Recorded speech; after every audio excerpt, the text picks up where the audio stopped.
Sims ಆಸ್ಪತ್ರೆಯಲ್ಲಿ ಬಾಣಂತಿ ಸಾವು ಪ್ರಕರಣಕ್ಕೂ ಡಾಕ್ಟರ್ ಭಾರತಿಗೂ ಯಾವುದೇ ಸಂಬಂಧ ಇಲ್ಲ. ಚಿಗುರು ಬಂಗಾರು ಸ್ಪಷ್ಟನೆ. ರೂಪಾಳ ಸಾವಿಗೆ ನ್ಯಾಯ ಕೊಡಿಸುವುದು ಸರಿ, ಆದರೆ ಅಮಾಯಕ ವೈದ್ಯರ ಮೇಲೆ ಸುಳ್ಳು ಆರೋಪ ಮಾಡುವುದು ಸರಿಯಲ್ಲ.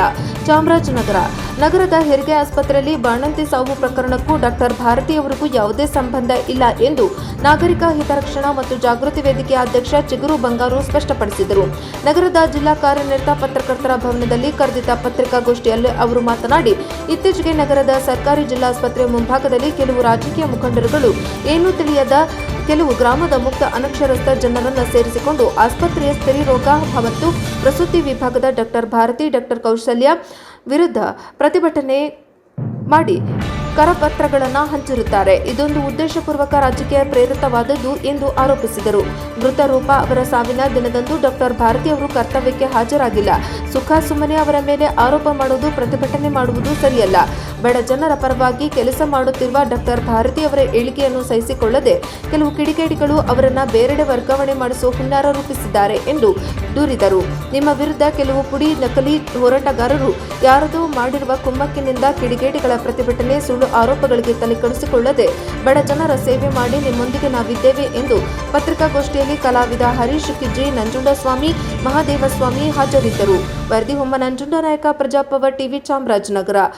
ಜಾಗೃತಿ ವೇದಿಕೆಯ ಅಧ್ಯಕ್ಷರಾದಂತಹ ಬಂಗಾರವಾದ ನಾನು, ಉಪಾಧ್ಯಕ್ಷರಾದಂತಹ ಮಾಧವಸ್ವಾಮಿ ಅವರು, ಕಾರ್ಯದರ್ಶಿಯಾದಂತಹ ನಂಜುಂಡಸ್ವಾಮಿ ಅವರು ಹಾಗೂ ಖಜಾಂಚಿಯಾದಂತಹ ಹರೀಶ್ ಅವರು ಈ ವೇದಿಕೆಯ ಮುಖಾಂತರ, ಹರೀಶ್ ಕಲಾವಿದ ಅವರು ಈ ವೇದಿಕೆಯ ಮುಖಾಂತರ ಜಿಲ್ಲೆಯ ಹೆರಿಗೆ ಮತ್ತು ಮಕ್ಕಳ ಆಸ್ಪತ್ರೆಯಲ್ಲಿ ಅಮಾಯಕ ವೈದ್ಯರ ಮೇಲೆ ಸುಳ್ಳು ಆರೋಪ ಮಾಡಿದ ಪರಿಣಾಮ ಬಡವರು ಮತ್ತು ಹಿಂದುಳಿದ ಸಮುದಾಯಗಳ ಗರ್ಭಿಣಿಯರಿಗೆ ಮತ್ತು ರೋಗಿಗಳಿಗೆ ತೊಂದರೆಯಾಗುತ್ತಿರುವ ಬಗ್ಗೆ ಈ ಒಂದು ಪತ್ರಿಕಾಗೋಷ್ಠಿಯನ್ನು ಕರೆಯಲಾಗಿದೆ. ತಮಗೆಲ್ಲರಿಗೂ ತಿಳಿದಿರೋ ಹಾಗೆ ದಿನಾಂಕ 12/5/2026 ಚಾಮರಾಜನಗರ ಸರ್ಕಾರಿ ಜಿಲ್ಲಾಸ್ಪತ್ರೆಯ ಮುಂಭಾಗ ಕೆಲವು ರಾಜಕೀಯ ಮುಖಂಡರುಗಳು ಹಾಗೂ ಏನೂ ತಿಳಿಯದ ಕೆಲವು ಗ್ರಾಮದ ಮುಗ್ಧ ಅನಕ್ಷರಸ್ಥ ಜನರನ್ನು ಸೇರಿಸಿಕೊಂಡು ಸರ್ಕಾರಿ ಜಿಲ್ಲಾಸ್ಪತ್ರೆಯ ಸ್ತ್ರೀರೋಗ ಮತ್ತು ಪ್ರಸೂತಿ ವಿಭಾಗದ ವೈದ್ಯರುಗಳಾದ ಡಾಕ್ಟರ್ ಭಾರತಿ ಮತ್ತು ಡಾಕ್ಟರ್ ಕೌಶಲ್ಯರವರುಗಳ ವಿರುದ್ಧ ಪ್ರತಿಭಟನೆ ಮಾಡಿ ಕರಪತ್ರಗಳನ್ನು ಹಂಚಿರುತ್ತಾರೆ.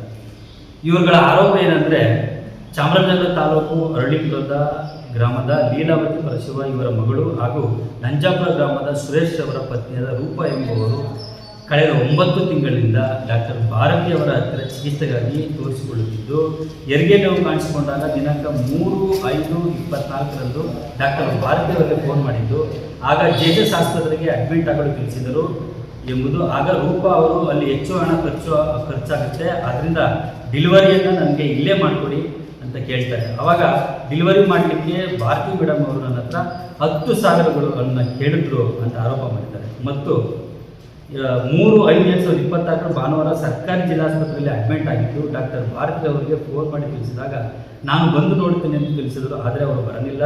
ದಿನಾಂಕ 6/5/2026 ಹೆರಿಗೆ ನೋವು ಹೆಚ್ಚಾದ ಕಾರಣ ಹೆರಿಗೆ ಕೊಠಡಿ ಕರ್ಕೊಂಡು ಹೋಗಿ ಡಾಕ್ಟರ್ ಕೌಶಲ್ಯರವರು 5,000 ಲಂಚ ಕೇಳುತ್ತಾರೆ ಅಂತ ಆರೋಪಿಸಿದ್ದಾರೆ. ಮತ್ತು ಹಣ ನೀಡದ ಕಾರಣ ಡಾಕ್ಟರ್ ಕೌಶಲ್ಯರವರು ಅಶ್ಲೀಲ ಪದಗಳನ್ನು ಉಪಯೋಗಿಸಿ ಅಸಭ್ಯವಾಗಿ ವರ್ತಿಸಿ ರೂಪಾಳ ಹೊಟ್ಟೆಯ ಮೇಲೆ ಬಲವಂತವಾಗಿ ಒತ್ತಿದಾಗ ಮಗು ಆಚೆ ಬಂದ ತಕ್ಷಣ ತನ್ನ ಮಗಳು ಪ್ರಜ್ಞೆ ತಪ್ಪಿಸುತ್ತಾಳೆ. ಆನಂತರ ಡಾಕ್ಟರ್ ಭಾರತಿ ಮತ್ತು ಕೌಶಲ್ಯ ಇನ್ನೂ ಮುಂತಾದ ಡಾಕ್ಟರ್ಗಳು ಐಸಿಯುನ ವಾರ್ಡ್ಗೆ ಶಿಫ್ಟ್ ಮಾಡಿದ್ದು, ರೂಪಾಳ ಹೊಟ್ಟೆಯ ಮೇಲೆ ಡಾಕ್ಟರ್ ಕೌಶಲ್ಯ ಬಲವಾಗಿ ಒತ್ತಿದ ಕಾರಣ ರೂಪಾಳು ಹೆರಿಗೆ ವಾರ್ಡ್ನಲ್ಲಿ ಮರಣ ಹೊಂದಿರುತ್ತಾರೆ. ಇದನ್ನು ಮುಚ್ಚಿಡಲು ಸಂಜೆ 6:30 ತನಕ ಸತ್ತಿರುವ ದೇಹಕ್ಕೆ ಚಿಕಿತ್ಸೆ ನೀಡಿ ಮೈಸೂರಿನ ಕಾವೇರಿ ಆಸ್ಪತ್ರೆಗೆ ಆಂಬುಲೆನ್ಸ್ನಲ್ಲಿ ಕಳಿಸಿಕೊಟ್ಟಿದ್ದು, ಅಲ್ಲಿಯ ಡಾಕ್ಟರ್ 4 ಗಂಟೆ ಹಿಂದೆ ಪ್ರಾಣ ಹೋಗಿದೆ ಎಂದು ತಿಳಿಸುತ್ತಾರೆ ಎಂಬುದು ಆ ಕರಪತ್ರಗಳಲ್ಲಿ ಹಂಚಿದ್ದಾರೆ. ಮತ್ತು ಆ ಪ್ರತಿಭಟನೆ ವೇಳೆ ಅವರು ಈ ರೀತಿಯ ಆರೋಪಗಳನ್ನು ಮಾಡಿದ್ದಾರೆ. ಬಹುಶಃ ನಮ್ಮ ವೇದಿಕೆ ಈ ಒಂದು ಸತ್ಯಾಸತ್ಯತೆಯನ್ನು ಹುಡುಕಲು ಹೋದಾಗ ನಮ್ಮ ಕಂಡುಕೊಂಡಿದ್ದು ಇಂಥ ಒಂದು ಸತ್ಯ. ಅದನ್ನು ತಮ್ಮ ಮುಂದೆ ಹೇಳಲಿಕ್ಕೆ ನಾನು ಇಷ್ಟಪಡ್ತೀನಿ. ಮೃತಪಟ್ಟ ರೂಪ ಅವಳಿಗೆ ಸಾವಾಗಿದೆ, ಅವಳಿಗೆ ಸಾವಾಗಿದೆ. ಅವಳು ಸಹ ನಮ್ಮ ಹೆಣ್ಮಗಳೇ, ನಾವು ಸಹ ನಮ್ಮ ಮನೆಯಲ್ಲೂ ಸಹ ಹೆಣ್ಮಕ್ಳಿದ್ದಾರೆ, ನಮಗೂ ಹೆಣ್ಮಕ್ಳಿದ್ದಾರೆ. ಯಾರೇ ಸಾವಾದರೂ ಸಹ ಅದಕ್ಕೆ ನ್ಯಾಯ ದೊರಕಿಸ್ಕೊಡ್ಬೇಕಾಗಿತ್ತು. ನಮ್ಮ ವೇದಿಕೆಯ ಪರವಾಗಿ ನಾವು ಅದಕ್ಕೆ ಸಪೋರ್ಟ್ ಮಾಡೋಣ. ಆದರೆ ಏನೂ ಇಲ್ಲದ ವೈದ್ಯರ ಮೇಲೆ ಇವರು ಆರೋಪ ಮಾಡ್ತಾರೆ. ಸೊ ಪಾಯಿಂಟ್ ಏನಪ್ಪ ಅಂದರೆ, ಮೃತಪಟ್ಟ ರೂಪ ನಿರಂತರವಾಗಿ ಡಾಕ್ಟರ್ ಭಾರತಿಯವರ ಹತ್ರ ತೋರಿಸ್ಕೊಡ್ತಾ ಇರಲ್ಲ. ಸಾಮಾನ್ಯವಾಗಿ ಒಬ್ಬ ಗರ್ಭಿಣಿ ಒಂದೇ ಡಾಕ್ಟರ್ ಚಿಕಿತ್ಸೆ ಪಡೆದಿರ್ತಾರೆ. ಆದರೆ ಇವರು ಆ ಕ್ರಮವನ್ನು ಅನುಸರಿಸ್ತಾ ಇದ್ದಾರೆ. ಹೊರ ರೋಗಗಳ ವಿಭಾಗದಲ್ಲಿ ಬೇರೆ ಬೇರೆ ಡಾಕ್ಟರ್ಗಳ ಹತ್ರ ತೋರಿಸ್ತಾ ಇದ್ದಾರೆ. ಯಾಕಂದ್ರೆ ನಾವು ಅವ್ರನ್ನ ಸಂದರ್ಶನ ಮಾಡಿ ಕೇಳಿದಾಗ ಆ ರೀತಿಯ ಒಂದು ಮಾಹಿತಿ ನಮಗೆ ಲಭ್ಯ ಇರುತ್ತೆ. ಮತ್ತೆ ಇನ್ನೊಂದು ಬಹಳ ಮುಖ್ಯವಾದ ವಿಷಯ, ದಯಮಾಡಿ ಇದನ್ನು ನೋಟ್ ಮಾಡ್ಕೊಳ್ತಾವು. ಸರ್ಕಾರಿ ಜಿಲ್ಲಾ ಆಸ್ಪತ್ರೆ ಹೆರಿಗೆ ವಿಭಾಗಗಳಲ್ಲಿ ಎ, ಬಿ, ಸಿ ಮತ್ತು ಸಿ ಎಂಬ 3 ಘಟಕ, ಅಂದರೆ 3 ಯೂನಿಟ್ ಇರ್ತವೆ ಹೆರಿಗೆ ವಿಭಾಗದಲ್ಲಿ. ದಯಮಾಡಿ ಇದನ್ನ ಗಮನದಲ್ಲಿಟ್ಟಬೇಕು. ಜಿಲ್ಲಾಸ್ಪತ್ರೆಯ ಹೆರಿಗೆ ವಿಭಾಗದಲ್ಲಿ 3 ಯೂನಿಟ್ಗಳಿದ್ದು, ಎ ಘಟಕದಲ್ಲಿ ಅಂದರೆ 1A ಘಟಕದಲ್ಲಿ HOD ಆದಂಥ ಡಾಕ್ಟರ್ ಪ್ರದೀಪ್, ಡಾಕ್ಟರ್ ಮೋನಿಕಾ ಮತ್ತು ಡಾಕ್ಟರ್ ಭಾರತಿ ಅವರು ಇದು ಎ ಘಟಕದಲ್ಲಿ. ಬಿ ಘಟಕದಲ್ಲಿ ಡಾಕ್ಟರ್ ರಾಜೇಶ್ವರಿ ಅವರು ಮತ್ತು ಡಾಕ್ಟರ್ ಕೌಶಲ್ ಅವರು ಇರ್ತಾರೆ, ಜೊತೆಗೆ HOD ಆದಂಥ ಇನ್ಚಾರ್ಜ್ ಇರ್ತಾರೆ. ಮತ್ತು ಸಿ ಘಟಕದಲ್ಲಿ ಡಾಕ್ಟರ್ ಸ್ವಾತಿ ಮತ್ತು ಡಾಕ್ಟರ್ ಸುನೀತಾ ಅವರು ಇರುತ್ತಾರೆ. ಇಲ್ಲಿ ಸಿ ಘಟಕದಲ್ಲಿ ಡಾಕ್ಟರ್ ಸ್ವಾತಿ ಮತ್ತು ಸುನೀತಾ ರೋಗಿ ಅಡ್ಮಿಟ್ ಆಗಿದ್ದು ಸಿ ಘಟಕದಲ್ಲಿ, ಅಂದರೆ ಸ್ವಾತಿ ಮತ್ತು ಡಾಕ್ಟರ್ ಸುನೀತಾ ಇರ್ತಕ್ಕಂಥ ಸಿ ಘಟಕದಲ್ಲಿ ಅವರು ಅಡ್ಮಿಟ್ ಆಗ್ತಾರೆ. ಹಂಗಾಗಿ ಎ ಘಟಕದಲ್ಲಿ ಇರ್ತಕ್ಕಂತಹ ಡಾಕ್ಟರ್ ಮೋನಿಕಾ ಮತ್ತು ಡಾಕ್ಟರ್ ಭಾರತಿ ಅವರು ಇವ್ರಿಗೆ ಚಿಕಿತ್ಸೆ ನೀಡಲಿಕ್ಕೆ ಬರೋದಿಲ್ಲ. ಯಾರ್ಯಾರು ಆ ಘಟಕದಲ್ಲಿ ಇರ್ತಾರೋ ಅವ್ರು ಮಾತ್ರ ಚಿಕಿತ್ಸೆ ಕೊಡಲಿಕ್ಕೆ ಸಾಧ್ಯ. ಮತ್ತು ಅದ್ರ ಜೊತೆಗೆ ಡಾಕ್ಟರ್ ಸ್ವಾತಿ ಮತ್ತು ಡಾಕ್ಟರ್ ಸುನೀತರವರ ಜೊತೆಗೆ HOD ಅವರು ಅದರ ಈ ಉಸ್ತುವಾರಿಯನ್ನು ವಹಿಸಿಕೊಂಡಿರ್ತಾರೆ. ಸೊ ಇಲ್ಲಿ ಈ ಪ್ರಕಾರ ಮೃತಪಟ್ಟ ರೋಗರವರು 3/5/26 ಡಾಕ್ಟರ್ ಸ್ವಾತಿ ಅವರ ಅಧೀನದಲ್ಲಿ ಸಿ ಯೂನಿಟ್ನಲ್ಲಿ ಆಸ್ಪತ್ರೆಗೆ ದಾಖಲಾಗಿರುತ್ತದೆ. ಯಾಕಂದರೆ ರಿಜಿಸ್ಟರ್ ದಾಖಲಾಗಿರ್ತಕ್ಕಂಥ ದಾಖಲಾತಿಗಳಿದೆ. ಆದ್ದರಿಂದ ರೂಪರವರಿಗೆ ಬೇರೆ ಯೂನಿಟ್ನಲ್ಲಿ ವೈದ್ಯರು ಚಿಕಿತ್ಸೆ ನೀಡಲು ಬರುವುದಿಲ್ಲ.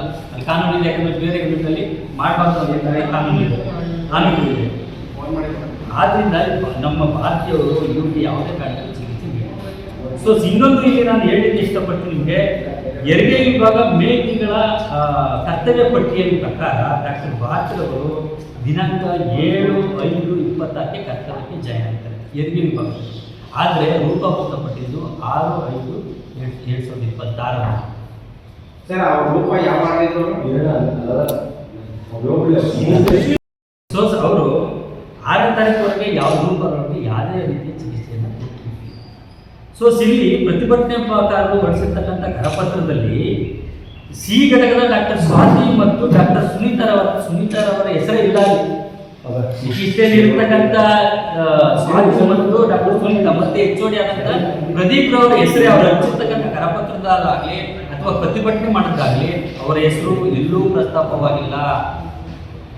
ಸೊ ಭಾರತವನ್ನ ಯಾಕೆ ಇವರು ಟಾರ್ಗೆಟ್ ಮಾಡ್ತಿದ್ದಾರೆ ಅಂತಕ್ಕಂಥದ್ದು ಇದು ಅನುಮಾನಕ್ಕೆ ಎಡೆ ಮಾಡಿಕೊಡುತ್ತೆ. ಈ ಸುಳ್ಳು ಆರೋಪ ಇದೆಯಲ್ಲ, ಭಾರತೀಯವರು ಆ ಒಂದು ಇದನ್ನ ಪ್ರೆಗ್ನೆಂಟ್ ಹೆರಿಗೆ ಆದಂಥ ಸಮಯದಲ್ಲಿ ರೂಪರವನ್ನ ಸಾವಿಗೆ ಕಾರಣ ಅಂತ ಹೇಳ್ತಾರಲ್ಲ, ಇದು ಸತ್ಯಕ್ಕೆ ದೂರವಾದದ್ದು. ನಮ್ಮ ವೇದಿಕೆ ಇಲ್ಲ ಹೇಳ್ತೀವಿ. ಸೊ ಇದನ್ನ ಯಾಕೆ ಮಾಡ್ತಾ ಇದ್ದಾರೆ? ಹೆಚ್ಚು ಹೆಸರು ಮಾಡಿಬಿಟ್ರು ಭಾರತೀಯವರು, ಆ ಕಾರಣಕ್ಕೋಸ್ಕರ ಮಾಡ್ತಿದ್ರ? ಅಥವಾ ಹೆಚ್ಚು ಜನ ಪ್ರಿಯಗೊಂಡ್ಬಿಟ್ಟು ಡಾಕ್ಟರ್ ಅವರೆಷ್ಟು ಹೆಚ್ಚು ಪ್ರಚಾರ ಆಯಿತು ಆ ಕಾರಣಕ್ಕೋಸ್ಕರ ಮಾಡ್ತಿದ್ದೀರಾ?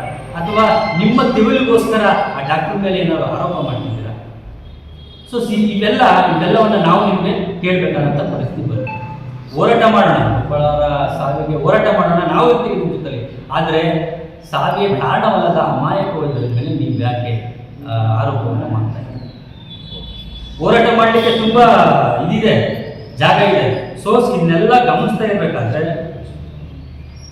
ಹೋರಾಟ ಮಾಡೋಣ. ಆಮೇಲೆ ಸಂಘದಲ್ಲಿ ಇತ್ತೀಚೆಗೊಂದು ಸಾವಾಗಿದೆ, ಸೇಮ್ ಅದೇ ಕೇಸ್ ಸಾವಾಗಿದೆ. ಸೊ ಅದ್ರ ಬಗ್ಗೆ ನೀವು ಯಾಕೆ ಧ್ವನಿ ಎತ್ತಾ ಇಲ್ಲ? ಸಂತೆಮಳ್ಳಿಯಲ್ಲಿ ನಿನ್ನೆ 2 ದಿನದ ಹಿಂದೆ ಒಂದು ಸಾವಾಗಿದೆ, ಅದ್ರ ಬಗ್ಗೆ ನೀವು ಯಾಕೆ ಧ್ವನಿ ಎತ್ತಾ ಇಲ್ಲ? ಅದು ಬೇಡ, 5 ವರ್ಷದ ಮಾಹಿತಿ ತಗೊತೀನಿ ನಾನು. ಯಾರು ಮಕ್ಕಳು ಸಾವಾಗಿದ್ದಾರೆ, ಹೆರಿಗೆ ಬಾಣತಿಯರು ಸಾವಾಗಿದ್ದಾರೆ, ಎಲ್ಲ ಮಾಹಿತಿ ತಗೋತೀವಿ. ಬರ್ತೀರಾ ನಿಮ್ಮ ಜೊತೆ ಕೂರ್ತೀರಾ ಸ್ಟ್ರೈಕ್ ಮಾಡಲಿಕ್ಕೆ? ಏನು ದಿಢೀರಂತ ನೀವು ಇಲ್ಲದ ಸಲದ ಆರೋಪಣೆಲ್ಲ ಮಾಡಿ ಭಾರತಿ ಮೇಲೆ ಡಾಕ್ಟರ್ ಭಾರತಿ ಅವ್ರ ಮೇಲೆ ಗೂಬೆ ಕೂರಿಸ್ತಾ ಇದ್ದಾರೆ? ಇದು ನಿಮ್ಮ ರಾಜಕೀಯ ದುರುದ್ದೇಶ ಇರ್ಬೋದಲ್ವಾ? ಸಾವಿನಲ್ಲಿ ಯಾಕೆ ರಾಜಕಾರಣ ಮಾಡ್ತಿದ್ರ ನೀವು? ನಿಮಗೆ ಅದಕ್ಕೆ ನಾನು ದಾಖಲಾತಿ ಸಹಿತ ಕೊಟ್ಟಿದ್ದೀನಿ. ಭಾರತೀಯರು ಯಾವಾಗ ಡ್ಯೂಟಿ ಜಾಯ್ನ್ ಆದರು ಮತ್ತು ಅವರ ಟೈಮ್ ಟೇಬಲನ್ನು ನಾವು ನಿಮಗೆ ದಾಖಲೆ ಸಹಿತ ನಾನು ಬಿಡುಗಡೆ ಮಾಡ್ತಾ ಇದ್ದೀನಿ. ಹೆರಿಗೆ ವಿಭಾಗದಲ್ಲಿ ಅವ್ರು ಯಾವಾಗ ಡ್ಯೂಟಿ ಜಾಯ್ನ್ ಆದರು ಅಂತಕ್ಕಂಥದ್ದನ್ನ ದಾಖಲೆ ಇರುತ್ತೆ. ಇದು ಎಲ್ಲ ಆಗುತ್ತೆ ಅಂದರೆ ಹೆರಿಗೆ ವಿಭಾಗದಲ್ಲಿ ಡಿಸ್ಪ್ಲೇ ಆಗಿರುತ್ತೆ. ದಯಮಾಡಿ ನೀವು ಅದನ್ನು ತಗೋಬೋದು. ಮತ್ತೆ ನಾನು ನಿನ್ನೆ ಡೀನ್ ಅವ್ರನ್ನ ಸಂಪರ್ಕ ಮಾಡಿ ಸುದೀರ್ಘವಾಗಿ 15 ನಿಮಿಷಗಳ ಕಾಲ ಚರ್ಚೆ ಮಾಡಿದ್ದೆ. ಅವ್ರು ಹೇಳ್ತಾರೆ ಒಂದ್ ಕಡೆ ಇದು ಉದ್ದೇಶಪೂರ್ವಕವಾಗಿ ಮಾಡಿದ್ದಾರೆ, ಆದರೆ ಸತ್ಯಾಸತ್ಯತೆ ಹೊರಬಂದಾಗ ನಮ್ಮ ಸಂಸ್ಥೆ ಯಾವುದೇ ಕಾರಣಕ್ಕೂ ಕಾರಣ ಆಗಿರಲ್ಲ, ಅರ್ಜೆಂಟ್ ನಾನು ಕೊಡ್ತೀನಿ, ಜನರಿಗೆ ಮಾಹಿತಿ ನಾನು ತಲುಪಿಸ್ತೀನಿ ಅಂತಕ್ಕಂಥ ಮಾತನ್ನ ಹೇಳಿದ್ದಾರೆ. ಹಾಗಾಗಿ ಭಾರತೀಯವರು ಈಗಾಗಲೇ ಇದಕ್ಕೆ ಮನನೊಂದು ನಿವೃತ್ತಿಯನ್ನ ಘೋಷಣೆ ಮಾಡಬೇಕು ಅಂತಿದ್ದಾರೆ ಪಾಪ. ಯಾಕಂದ್ರೆ ಇವರ ಟಾರ್ಚರ್ಗಳನ್ನ ಅವರವರ ಉದ್ದೇಶಕ್ಕೆ ಅವರಿಗೆ ಕೊಟ್ಟಿರ್ತಕ್ಕಂಥ ಟಾರ್ಚರ್ನ ತಡಿಲಾದೆ ನಿವೃತ್ತಿಯನ್ನ ಘೋಷಣೆ ಮಾಡಬೇಕು ಅಂತ ಹೇಳ್ತಿದ್ದಾರೆ. ಭಾರತಿ ಮೇಡಮ್ ಅವರಿಗೆ ನಾನು ಮನವಿ ಮಾಡ್ತೀನಿ, ನೀವು ನುರಿತ ಸ್ತ್ರೀ ತಜ್ಞರು, ನೀವು ನಮ್ಮ ಜಿಲ್ಲೆಗೆ ತಾವು ಬೇಕಾದವರು, ನಮ್ಮ ಜಿಲ್ಲೆಯವರೇ, ನಿಮ್ಮ ಸೇವೆ ನಮಗೆ ಬಹಳ ಅಗತ್ಯ ಇದೆ. ಹಾಗಾಗಿ ಯಾರು ಇರತಕ್ಕಂಥ ಅವಶ್ಯಕತೆ ಇಲ್ಲ, ನಿಮ್ಮ ಕೆಲಸವನ್ನು ನೀವು ಮಾಡ್ಕೊಂಡು ಹೋಗಿ, ನಾವಿದ್ದೀವಿ ನಿಮ್ಮ ಜೊತೆ. ಸೊ ಇದಕ್ಕೆಲ್ಲ ಟಾರ್ಚರಿಂದ ಅವರು ರಜಾ ಕೊಡ್ತಿದ್ರು. ಆಮೇಲೆ ಇನ್ನೊಂದು, ಅವ್ರಿಗೆ ಮುನ್ಸೂಚನೆ ಭವಿಷ್ಯ ಭಾರತವನ್ನು ಮೊದಲೇ ಗೊತ್ತಿತ್ತು ಅನ್ಸುತ್ತೆ, ಇವರು ಟಾರ್ಚರ್ ಹೇಗೆ ಕೊಡ್ತಿದ್ದಾರೆ. ಅದಕ್ಕೆ ಅವರು ಪಾಪ 1 ತಿಂಗಳ ಕಾಲ ರಜಾ ಹಾಕ್ತೀನಿ ಅಂತ ಡೀನ್ ಅವ್ರಿಗೆ ಮನವಿ ಪತ್ರ ಸಲ್ಲಿಸ್ತಾರೆ, ಆದರೆ ಅವರು ರಜಾವನ್ನು ಮಂಜೂರಿ ಮಾಡೋದಿಲ್ಲ. ಅದು ಯಾವಾಗ, ಎಷ್ಟು ದಿನಾಂಕವನ್ನ ಮತ್ತೆ ಅವರಿಗೆ ಮನವಿ ಯಾವಾಗ ಕೊಟ್ಟಿದ್ದು, 21/2 ಅಂದ್ರೆ ಈ ಘಟನೆ ನಡೆಕ್ಕಿಂತ 2 ತಿಂಗಳು ಹಿಂದೆನೆ ಟಾರ್ಚರ್ ಅನುಭವ ಅವ್ರಿಗೆ ಗೊತ್ತಿತ್ತು ಅನ್ಸುತ್ತೆ. ಅದಕ್ಕೆ ಅವರು 1 ತಿಂಗಳ ರಜಾ ಕೇಳ್ತಾರೆ, ಆದರೆ ಆ ರಜಾವನ್ನ ಮಂಜೂರು ಮಾಡೋದಿಲ್ಲ ಅಂತ ಒಂದು ಕಿಂಗ್ ಅಂತ ಇದೆ. ಬಹುಶಃ ನನಗನ್ಸಿದ ಪ್ರಕಾರ ಇದಕ್ಕೆಲ್ಲ ಕಾರಣ ಡಾಕ್ಟರ್ ಮಾರುತಿನೇ ಇದನ್ನೆಲ್ಲ ಮಾಡ್ತಿರೋದು ಅಂತಕ್ಕಂಥದ್ದು ನನ್ನ ಅನಿಸಿಕೆ. ಯಾಕಂದ್ರೆ 2023 19/5/23 ಒಂದು ಘಟನೆ ನಡೆಯುತ್ತೆ. ಆವಾಗ ಡೀನು ಸಂಜೀವ್ ರೆಡ್ಡಿ ಅಂತ ಹೇಳ್ತಾರೆ, ಅವ್ರ ಮೇಲೆ ಜಾತಿ ನಿಂದನೆ ಕೇಸನ್ನು ಹಾಕ್ತಾರೆ. ಹಾಕ್ಲಿ, ತನಿಖೆ ನಡೀತಿದೆ, ಮಾಡಲಿ, ಸತ್ಯ ಹೊರ ಬಂದಾಗ ಯಾರು ಏನು ಅಂತ ಗೊತ್ತಾಗುತ್ತೆ. ಆದರೆ ಅದರಲ್ಲಿ A1 ಆರೋಪಿ ಯಾರು ಅಂದರೆ ಇದೇ ಮಾರುತಿ. ಅದರ ಜೊತೆಗೆ ಹೋರಾಟ ಮಾಡಿದವರು 34 ಜನ ದಲಿತ ಹುಡುಗರು, 34 ಜನ ದಲಿತ ಹುಡುಗರು. ಇವರು ಹೋಗಿ ಕೋರ್ಟಲ್ಲಿ ಸ್ಟೇ ತಗೊಂಡಿದ್ದಾರೆ, ನನ್ನನ್ನು ಈ ಕೇಸಿಂದ ಬಿಡುಗಡೆ ಮಾಡಿಸಿ ಅಂತ.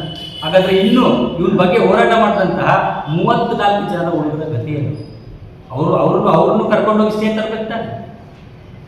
ಸ್ಟೇ ತರಬೇಕಲ್ವಾ? ಹಾಗಾದ್ರೆ ಹೋರಾಟ ಮಾಡೋಕ್ಕೋಸ್ಕರ ದಲಿತ ಸಂಘಟನೆಗಳು ಬೇಕು, ದಲಿತ ಹುಡುಗರು ಬೇಕು.